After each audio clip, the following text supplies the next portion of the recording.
2 a.m., July 23rd, 2024. My phone was compromised again. Phone data, whatever. I don't know how to differentiate the two. It's getting harder to figure it out, but I think I figured out the clue on how to figure out when it's compromised again.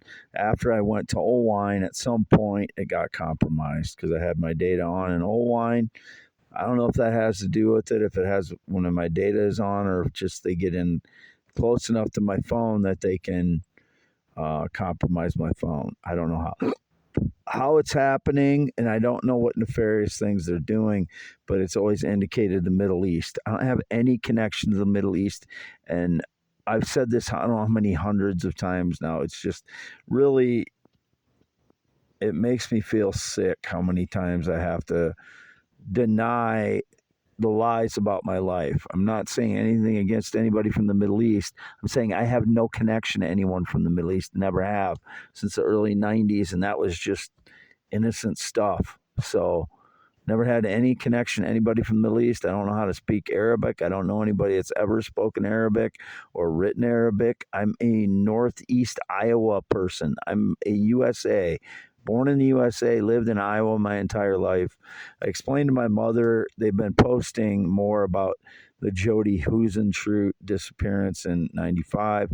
I was dating someone who looked almost exactly like her. I explained it on X tonight, or last night now.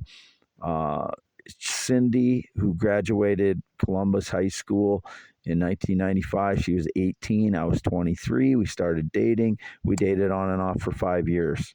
I never knew anything about Jody Huisentruit. I never even saw her on the news. So I explained that there's this guy, Dave. He is a skinny biker that wore a black leather jacket with those chrome spikes on it. He was a wannabe Harley guy. He didn't have a Harley. He didn't even have a car, but he lived in the apartment, low income apartments that I was the resident manager of, called Lantern Square Apartments. In 1993 and 94, I was the resident manager of them. There was only, I don't know, 20 some apartments. There wasn't a lot of apartments. Some were townhouses, some were apartments. It was a newer, low income, fairly nice um, apartment complex, and there wasn't too many problems or issues there. But this guy, was a neighbor of mine, and my girlfriend and I lived together, and that she ended up being the mother of my only known child, who's 28 years old now, or 29. Right, I'm not going to say his birthday, but I don't have any connection to my son for 10 years. I don't know anything about my son for 10 years. I know there's frauds who pretend to be my son, and then there's my son, which I know nothing about. So whatever people are staging or lying about, I don't know who is staging what or lying about what. But this guy, Dave, skinny, really skinny biker. I would emphasize really skinny. And he had one of those black leather jackets. I was going to get a different vehicle in 1994. And then it happened about the time just before I started breaking up with my then girlfriend. We lived together, as I said, in those apartments. I was the resident manager, and it happened. I got a new vehicle just before we broke up. It was a 1990 Eagle Talon, a red one. And before that, I had bought a Chevy high top van for $300 from a band. There was a band that was selling a Chevy high top van for $300. That had brand new tires and it ran. And that was my in between vehicle before I bought the Talon, because I wanted something different. And I was selling the Mitsubishi Mirage. I sold the Mitsubishi Mirage for like $600 or $650 to this guy named Dave, this skinny biker wannabe guy that said he was from Whiting, Iowa, Whiting, which is in western Iowa, closer to Omaha or Sioux Falls or Sioux City or Sioux Center or whatever it is. It was over in that direction. He said he was from. I don't know if that was the truth or not. He was kind of a bullshitter, but I don't know if he was a liar. One of those people exaggerates his stories a lot, and people think I do. No, I'm just telling the truth about my life. My life is that freaking crazy, but at times, or if you in different perspectives, if you look at my life, it's just absolutely not normal. So, and I didn't choose that. That's just what happened to me. But and my personality along with that. But um, so I sold this on contract to him. It was a white 1990 Mitsubishi Mirage. It's like a little tin can. My girlfriend called it because it had no power, and it was just a car that had decent gas mileage that I paid. I think it paid $1,500 for it or something. It was a cheap car that I got back and forth to Charles City and Cedar Falls with because I was still taking classes full time in Cedar Falls at University of Northern Iowa. So I sold this car on contract to this wannabe biker guy. He wasn't a biker guy; he's a wannabe. If he had a Harley, he would have been a biker guy, but he was a wannabe. So I don't even know if he could have taken care of a motorcycle. He was kind of incompetent in some ways. In some ways, he was fairly intelligent. So, we could have decent conversations because there wasn't hardly any other guys that lived in the low-income apartments at that time. And it was just me and my girlfriend, and I was the resident manager. She helped out a little bit, but I was mostly I did all that stuff. And it wasn't a high-paying resident because there was only 20-some apartments. So you can't pay someone a lot on that. But it was just a part-time job that I was doing while I commuted to University of Northern Iowa and had a girlfriend there. I tried to help out her as much as I could, but without, with making that little money. Plus, I would do other jobs, small jobs and stuff to try and make money, but we were not well off at the time. But I sold this car on contract to this Dave guy, and I don't remember back that far if I took the plates off it or not, but he was way skinnier than me, a little bit taller. I think he was a little bit taller than me. If I remember, like 6'2", maybe. I don't think he was maybe 6'3", but he was like just a little bit taller than me. I think I'm 6'1", but he was skinnier than me. I'm like more muscular built. He was really skinny, and then I moved back to Cedar Falls after I broke up with my living girlfriend at the time. Tanya was her name. That's the mother of my child. She's white too. She's more pale white than I am, but she's still half Native American. It's just one of those things that she got the facial shape of the Chippewa natives, but she didn't get the color of Chippewa natives. That's just, sometimes that happens. Her mother was very pale white, and her father was Chippewa native. So we broke up. I moved back to Cedar Falls, that's where I had lived before I got together with her in '93, fall of '93. I moved up there in October '93, I think, early October 1993. So if anything was staged back at my apartment in Cedar Falls, going back that far, I know one of my roommates was sleeping in my bed with girls, and he claimed he had herpes. I never got it, but I was kind of upset with him because I found out later that he had herpes. That's what he said anyway. But he may have been trying to portray me as having it because at the time he said he was part black, and then it was indicated I was part black later. So I don't know if he was bullshitting because there was surveillance going on back then already. His name was Aaron. So I don't trust my friends going back that far because I can go back and see things that happened that seem like staged lies, knowing what I know in the last decade. So one of my friends I know I can't trust, the one that I was best friends with for 20 some years. So I moved back December 94, January 95 to Cedar Falls, and I was living on Valley Park Drive in apartments there with some people. I had 2 roommates at the time, Lori and Chad, I think is his name. He's from the South. He's into music and stuff. He ended up moving to Charles City or somewhere up New Hampton or something like that later on. I don't know if he stayed there. But Lori moved to Ohio at some point after she got married to a guy named Dan, and they moved to Ohio.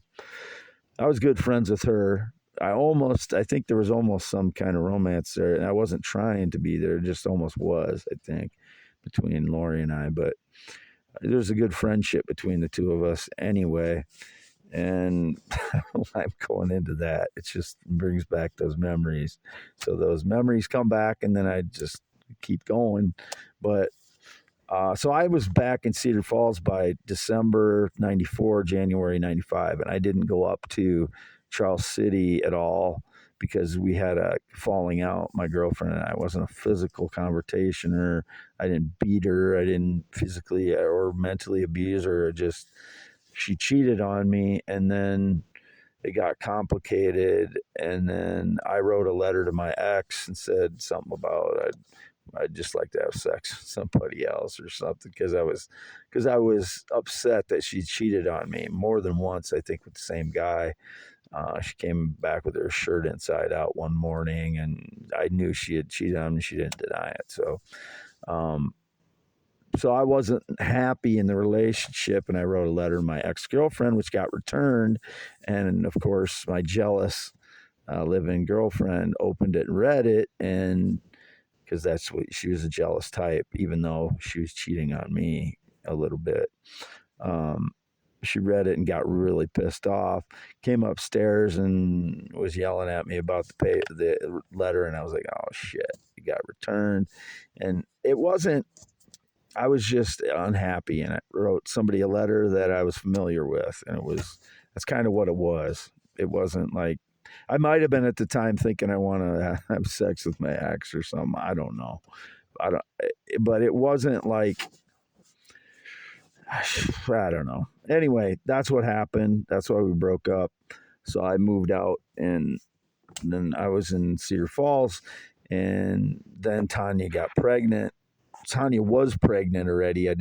We knew that before I moved out, but we just found out. We had just found out, and she had called the cops on me because she was making up something after she got that letter. If she read the letter I had written to my ex, she called up the cops and made up some bullshit about me keeping like child gate up, even though that's what we did to keep the kids from getting in stuff into the kitchen, because they would go down and get in the kitchen and start eating stuff out of the cupboards. One time, her son ate like a big, huge block of bittersweet baking chocolate, so I knew that we couldn't, allow them to go down there and get into the kitchen, because who knows what he would have eaten next. So we would keep the child gates up because we wouldn't wake up in time to catch him going down there. And that's what was going on that morning. And I did sleep in a little late that morning, later than normal, because I was depressed about the situation of her cheating on me. And um, it wasn't a perfect situation. I admit I wasn't being ultra responsible father at 21 years old to her children, or at 21 or 22. I don't remember how I would have been. 22, I think, at that time. And so I moved back to Cedar Falls, and then that Jody Husenschruth thing happened after I started dating a girl named Cindy, who was 18, had just graduated high school. I was 23. I just turned 23. Well, I was 23 and a half, whatever. And she was 18 and a half, something like that. So 5-year age gap, which at that age, it's not that much for a guy to be dating when I'm 23 and she's 18. Wasn't that much of an age gap, but people want to make a big deal about it. Jerry Seinfeld was going to a high school to pick up a girl at 17 years old when he was 38. So if you're going to criticize me, you can criticize him first, by far. So I heard about, I'm pretty sure I heard about the Jody Husenschruth thing, but she looked somewhat similar to Cindy, but at the time it didn't register that there was anything possibly, staged with me being involved in anything. So I didn't think about it much, because I hadn't been up to Mason City where she disappeared from. since before I broke up, or around the time I broke up with Tanya, which would have been in fall of 20 or 1994, fall 94. And then that newscaster Jody Huisentruit disappeared in summer from Mason City, summer of 95. And that's just when I had started dating Cindy, and I didn't really notice that they looked that similar, because it was one picture they showed on the news, and from that she just looked like a blonde, that thin blonde, and that's all she had in common with Cindy was thin blonde. Cindy had graduated from Columbus High School in 1995. So I really didn't pay much attention to the Jody Huisentruit disappearance. But these kinds of things, there's coincidences, which I've told my mother all throughout my life, these really coincidental things, me having lived up that direction, me selling a car to a biker wannabe guy, and then moving back to Cedar Falls and starting to date someone who looked almost exactly like Jody Huisentruit after they showed new pictures of her. This year, I hadn't seen pictures of her straight on before, and she looks almost exactly like Cindy. Cindy.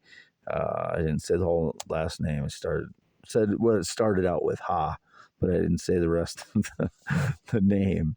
But she they look very similar after looking at the new photos. But I didn't have anything to do with Jody Huisentruit. Never met her. Never saw her in person. Never actually saw her on any newscast, because I didn't really watch newscasts at that time.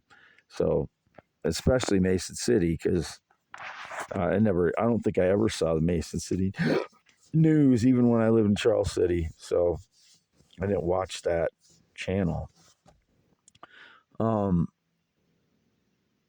So it didn't occur to me anything could possibly be. But since they look very similar, and there's been indications about me being involved in that Jody Huisentruit thing, disappearance. So I'm just dredging up all the things that could possibly be connected to it, like that Dave guy that I sold my Mitsubishi Mirage to. He had that leather coat with the chrome stud things on it. And then my brother bought a very similar coat a few years later. I don't know how many years later, if it was even a year or two later. It wasn't that long, because my brother was a motorcycle rider, and that's what he was buying it for. I don't know if there's any other reason that he would have bought that, unless this Dave guy was involved in something nefarious with the vehicle that I sold him on contract. So he had like 4 months to pay it off, and he missed a payment or two. So I think it might have taken him 6 months to pay it off in 1994, that Mitsubishi Mirage. And like I said, I don't remember at the time if I knew the laws of taking plates off of it. So it could have still had my plates on it, and I just didn't understand that that's what you're supposed to do at that time. I was 21, 22 years old, and I don't know, just not. I was kind of a naive person, really, until 2010. Well, I just was just a naive type person, a trusting person, naive, not perfect for sure. I definitely wasn't, I wasn't a perfect citizen at all, but I've very much been truthful and honest the last 10 years, and about everything. And whatever happened to Jody Huisentruit, I was not involved in it. I never even saw her before, but she looks almost identical to Cindy, who I dated in 1995 when she disappeared, when Huisentruit, female, disappeared from Mason City. Which the only time I was up in Mason City in 95 was when my son was born. My uncle Ron is a doctor, and he helped deliver my son off. And I felt comfortable that way. I felt really comfortable, and I never really thanked him enough for doing that because I was involved in, that tumultuous relationship, and she saw my uncle more than I did because of that. At that time, I don't think I even saw him because when I was supposed to go to the hospital afterwards, I went there, and she said something about changing, and she had to change or had to go or something. I understood that she had to go, so I just gotten up there to visit her after she had my son, and I interpreted she wanted me to leave, so I left. And later on, months later, I found out that was not what she said. So I wouldn't have left because I drove all the way up there from Cedar Falls, which is an hour drive or so. I wouldn't have left. Like, it was like less than 5 minutes I was there. I was planning on staying for hours or however long at that time, but it was a misunderstanding, and I left. And who knows how much that affected the rest of our communication with each other, but she eventually wouldn't let me see him when she was dating or married. So that's why I never had a relationship with my son. And that's completely honest. I tried for several years, and all she wanted to do is have her husband then adopt my son, and I didn't want that. So I never allowed that. We're at 21 minutes here. So I'm going to wrap it up, but I've never killed anyone. I've never raped anyone. I've never assaulted anyone. I've never pointed a gun at anyone. I've never wielded a weapon at anyone. I've never been with a minor in any way sexually. I never been attracted to males, transgenders, or children ever, and had no sexual contact in any way in 6+ years. It's July 23rd, 2024. And again, this is for youtube.com/@IAM WADEHEINEMAN. I'm at 1%, so I'm going to shut it off here. 52 years old, 10.7-inch hands, green eyes, not blue. 6'1", not shorter, not taller. White male, heterosexual, circumcised 1971. Will always be male, heterosexual.